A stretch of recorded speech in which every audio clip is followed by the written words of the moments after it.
All right, Suits, have you ever been to a cricket match? Hold on, you guys want answers? You want answers? I want the truth. I want the truth. Who ordered the code red? You know what? You know what quotes I was throwing out the other day? Moneyball. Yeah, I had a couple Great Moneyball movie. ones too. Yeah, It's But like that scene. Fabio that selling scene. jeans. Who's Fabio? Plays shortstop in Cleveland or whatever the guy says.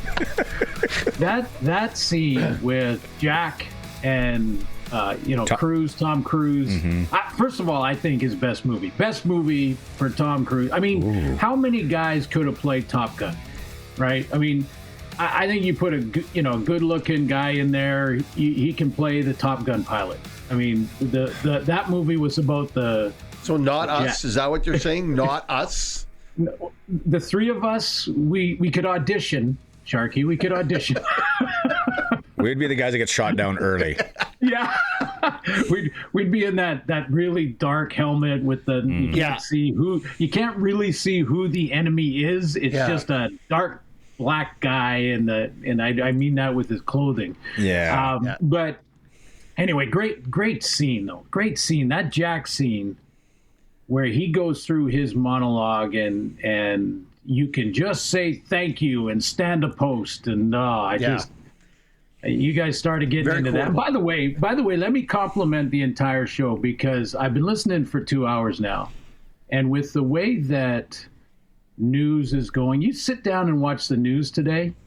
I mean, come on. It is hard. It is tough to try and stay positive watching the news. But you turn on 2 hours of The Cage, you're going to have some fun. You're going to learn some things. You're going to get some news. You're going to get some Betting breaking tips? news. Some betting You're going to tips?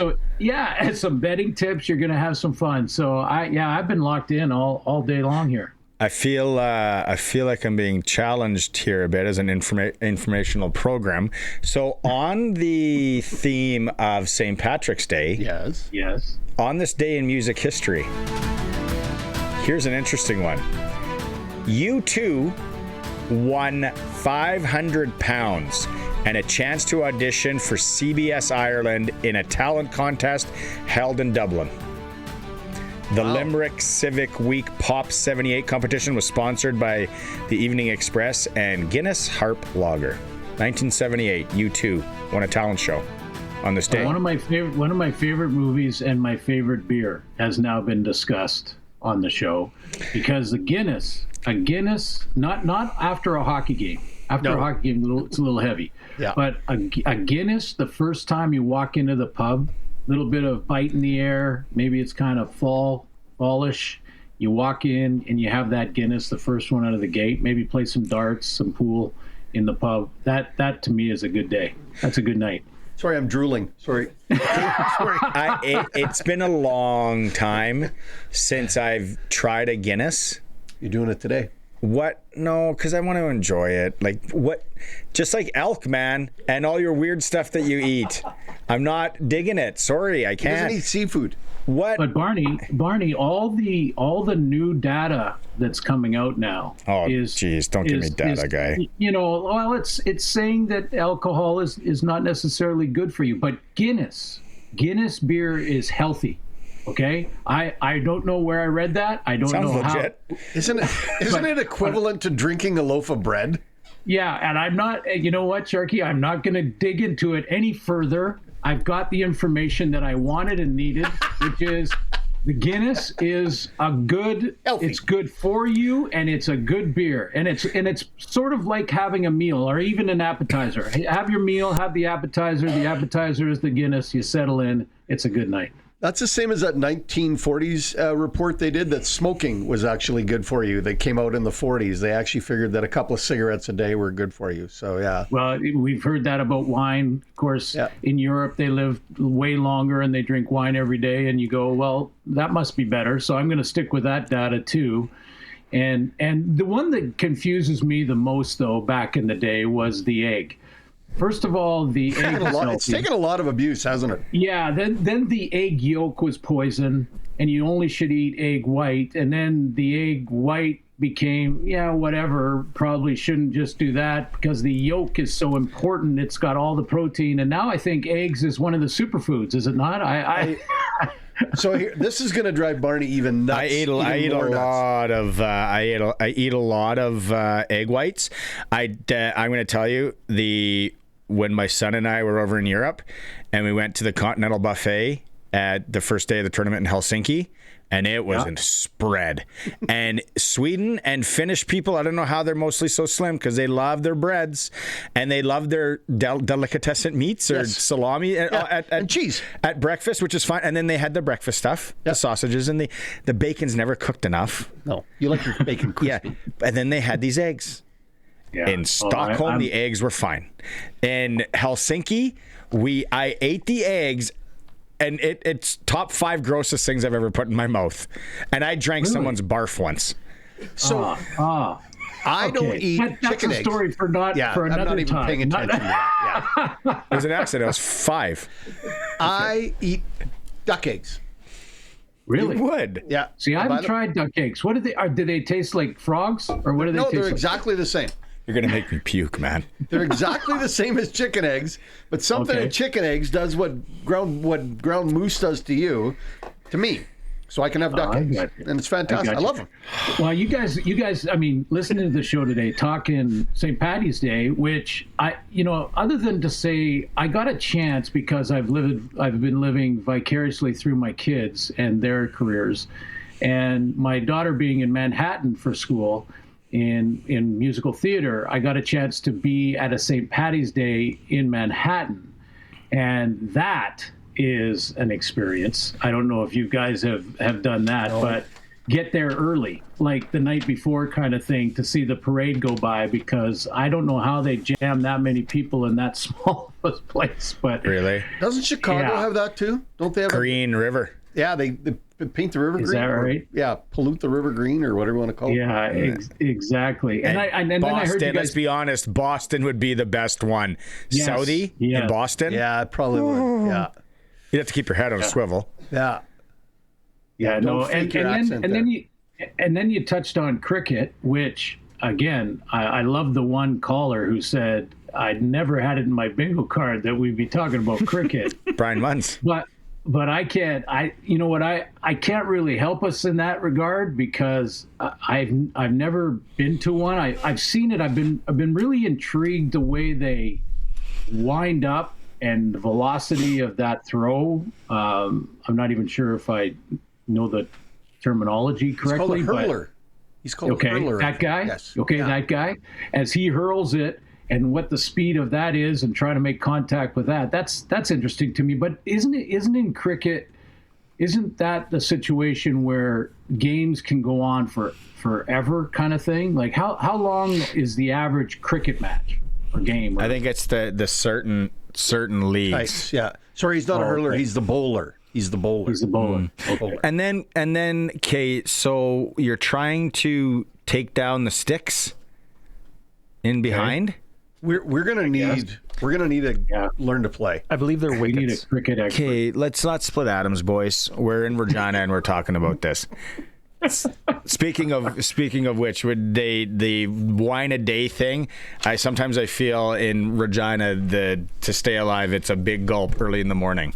When I go get a coffee someplace and people are like loading up big gulps. Big gulps. Is it? That's a lot of sugar. Is it 8 in the morning for everybody else? Oh man. But what they got the wickets, sorry. Yeah. And how many bowls or throws do they have? Colson? I'm actively reading here. We can come back to this. We're going cricket for the next few months. Yeah. Okay, they're gonna have competition. Yeah. As Colson's doing that, you also touched on March Madness, and my favorite team has been, because of, again, living through my son's life in Nashville, is with Belmont Bruins. The Belmont Bruins, Belmont University, Belmont University in Nashville. The Belmont has been in March Madness 8 or 9 times, and their record is 1-8.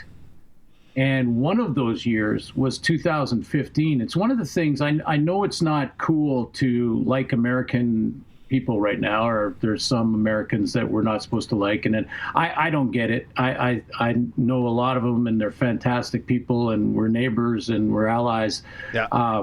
And being down in Nashville, one of the things I admired big time about the American way of life is how proud they are of their stuff.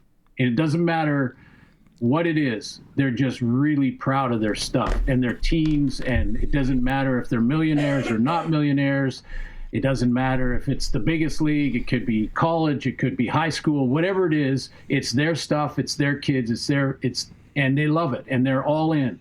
And if you're in the States around one of the teams that is often, like Kentucky is always in March Madness. Like if you're around, if you're around one of those teams when the tournament is on, you will see this patriotic love of the sport and love of their school and their colors and their logos. And what did you hear? Did you hear when I was talking about being in a Las Vegas sports book during March Madness, especially like that this first weekend here where kind of everybody's in? It's awesome. And you don't even have to like college basketball. You don't have to like basketball or college. Just the atmosphere. And then you see all the gear of these schools, and I'm like, I've never heard of that.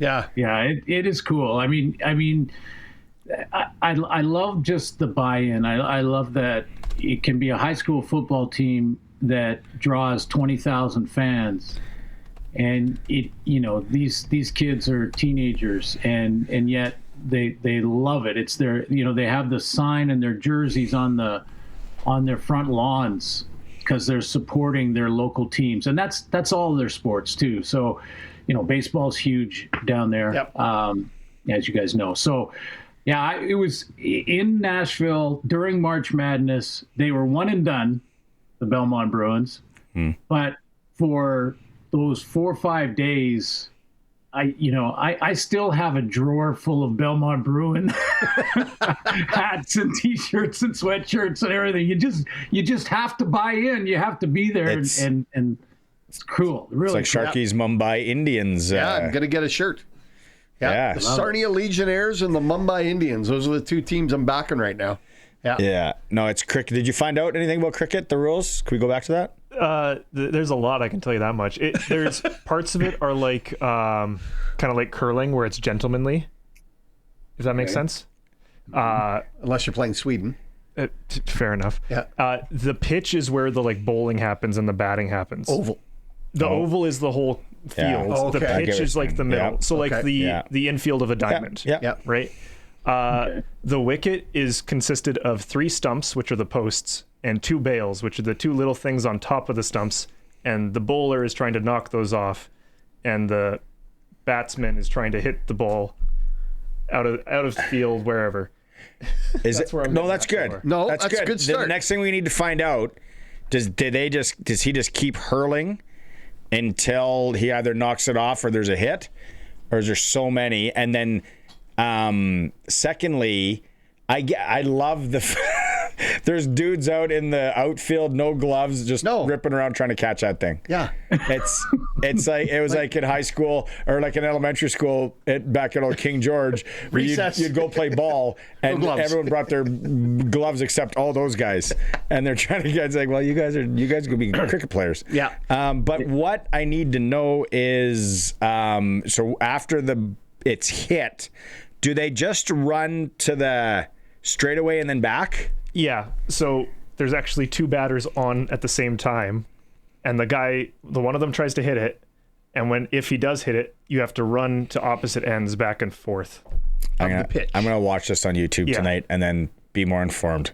Yeah, there's a lot going on. I have to too, because Colson, I'm wondering now, can you hit the guy with the ball? Is that where the gentleman part is discarded? And I haven't read that part yet, but I imagine there's something in this. And they wear long pants. They wear like pace setters back in the day. Yeah, they don't wear shorts. The article I'm reading has like today's laws, then it's like also here's what it was in 1744 and 1774. We want today. So like, there's a lot of history and stuff. Glenn, I can see you doing color on this, though.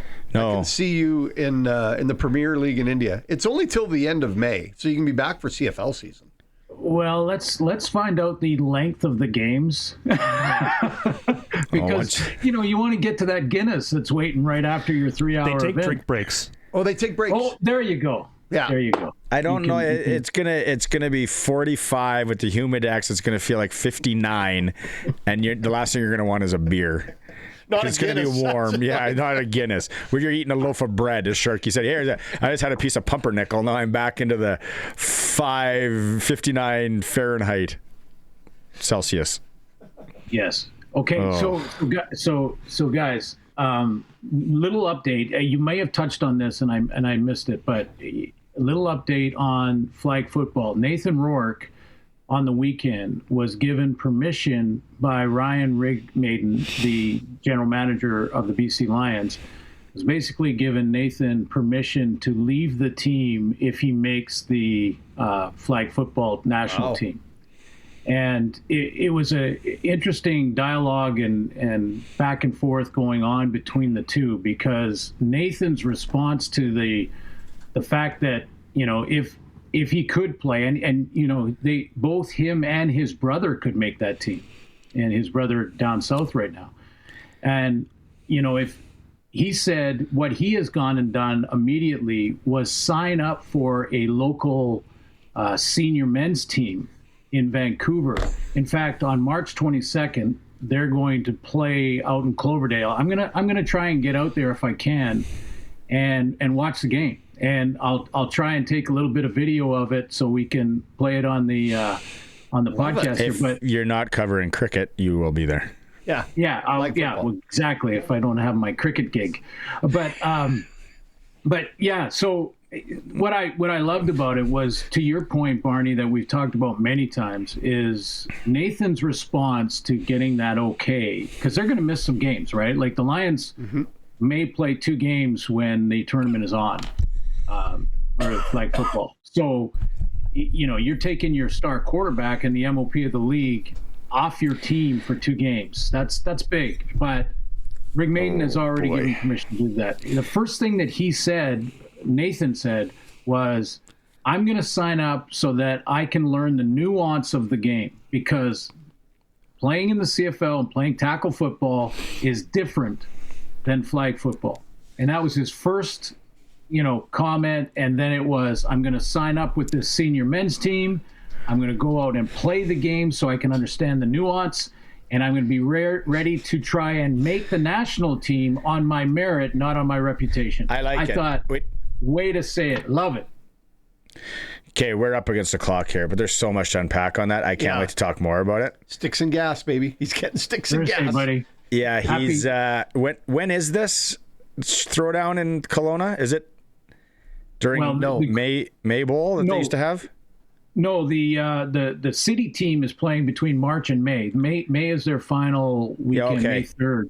So he's going to play on the 22nd of March. So I think that's this Sunday, and I'm going to go try and get out there. That's great, and there's going to be some unbelievable football players out there and athletes. This is going to be an interesting watch. You watch it. Yeah, I'll report when we get back next week. But on Thursday we can talk more. Love it. And we'll talk Happy more St. Paddy's Day, guys. We'll talk more March Madness. Cheers. Enjoy the Guinness. Yeah. All right.